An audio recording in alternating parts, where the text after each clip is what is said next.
There is a bird disappearing from the skies of Africa, and almost nobody is talking about it.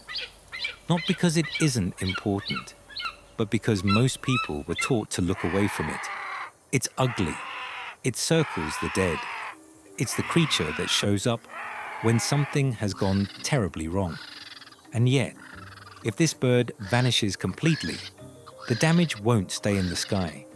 It will spread across the land, into rivers, into villages, and eventually into people. This is the story of the African vulture and the silent collapse that could reshape an entire continent. Let's start with a number that's hard to believe. Some vulture populations in Africa have crashed by as much as 97% over the last 50 years. Not 50%, 97. 7 out of the continent's 11 vulture species are now threatened with extinction. And this isn't happening in some forgotten corner of the wild.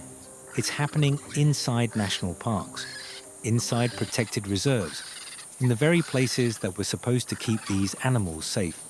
But here's where it gets interesting. To understand why this matters so much, you have to understand what a vulture actually does. And it's a lot more than most people realize. Picture the African savanna. An animal dies, maybe a buffalo, maybe a zebra. In the heat, that body starts to rot within hours. It becomes a breeding ground for bacteria, for disease, for everything you don't want spreading through an ecosystem. Now, normally, this is where the vultures come in. A flock can descend on a carcass and strip it down to bare bone in a matter of minutes. Not hours, minutes. In some ecosystems, vultures clean up the majority of all the dead meat on the landscape. They are nature's cleanup crew, and they are shockingly good at their job. And they're built for it in ways that seem almost impossible. A vulture's stomach acid is so powerful it can dissolve bacteria that would kill almost any other animal. Diseases like anthrax, cholera, even rabies pass right through them without harm. When a vulture eats something rotten and deadly, it doesn't spread that disease. It ends it. Every carcass they consume is a threat that never gets the chance to grow. So now ask yourself the obvious question. What happens when the cleanup crew doesn't show up? That's exactly what scientists have been watching unfold, and the answer is chilling. When vultures disappear, those carcasses don't just vanish on their own. They sit, they rot, and other scavengers move in to take the vulture's place. Animals like feral dogs and rats. But here's the problem. These animals are nowhere near as efficient and far more dangerous to humans. They carry disease. They live close to people. And when their numbers explode because there's suddenly an endless supply of rotting meat, the risk of diseases like rabies spreading to humans rises with them. This isn't a theory.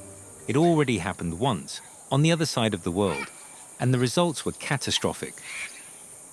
In India, decades ago, the vulture population collapsed almost overnight. The cause was a drug given to livestock that turned out to be lethal to vultures that fed on the carcasses. Within just a few years, tens of millions of vultures were gone. And what followed was a public health disaster.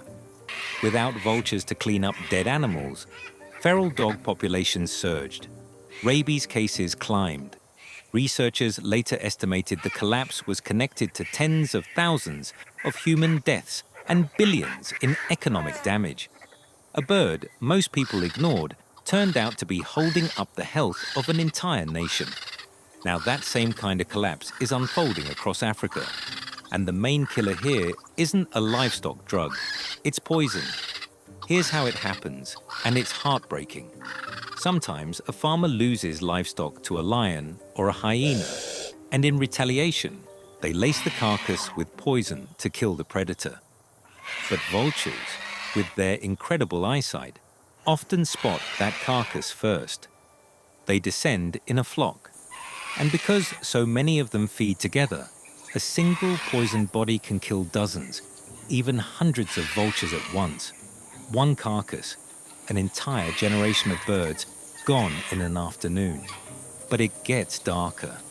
In some cases, poachers poison carcasses on purpose, specifically to kill vultures. Why? Because circling vultures are like a giant arrow in the sky pointing straight at a fresh kill. When poachers take down an elephant or a rhino illegally, they don't want rangers to see those birds gathering overhead, so they eliminate the witnesses. They kill the vultures to hide their crimes. The very thing that could help stop poaching is being wiped out to protect it. And there's a third threat, one rooted in belief. In some regions, vulture body parts are used in traditional practices, sold on the belief that they bring special powers or foresight.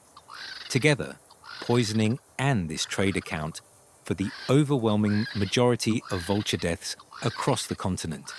So you have a bird that can't catch a break, poisoned by farmers, slaughtered by poachers, hunted for superstition, and breeding painfully slowly, because vultures often raise just a single chick at a time and take years to mature. When you kill them faster than they can possibly replace themselves, the math only points one direction. Now here's the part that should make everyone pay attention. Vultures aren't just ecologically valuable, they're economically valuable too. Studies estimate that the natural cleanup services vultures provide are worth over $1 billion a year in southern Africa alone. That's the cost of the disease they prevent, the livestock they protect, the cleanup no human crew could ever match. Lose the vultures, and someone has to pay that bill, and it won't be cheap. So is there any hope here? Actually, yes. And this is the part worth holding on to. Unlike the collapse in Asia, which happened so fast that no one could react in time, Africa's decline has been slower, painful, but slower. And that gap has given conservationists something precious: time. Across the continent, communities are being trained to spot and report poisoning events before they spread. Rangers are learning rapid response techniques to save birds before it's too late. If this fascinated you, hit that like button and subscribe to Wild Codex, because we uncover the untold stories of Earth's most fascinating creatures. And tell me in the comments, what deep-sea animal would you most want to see filmed alive for the first time? I'd love to hear it. See you in the next one.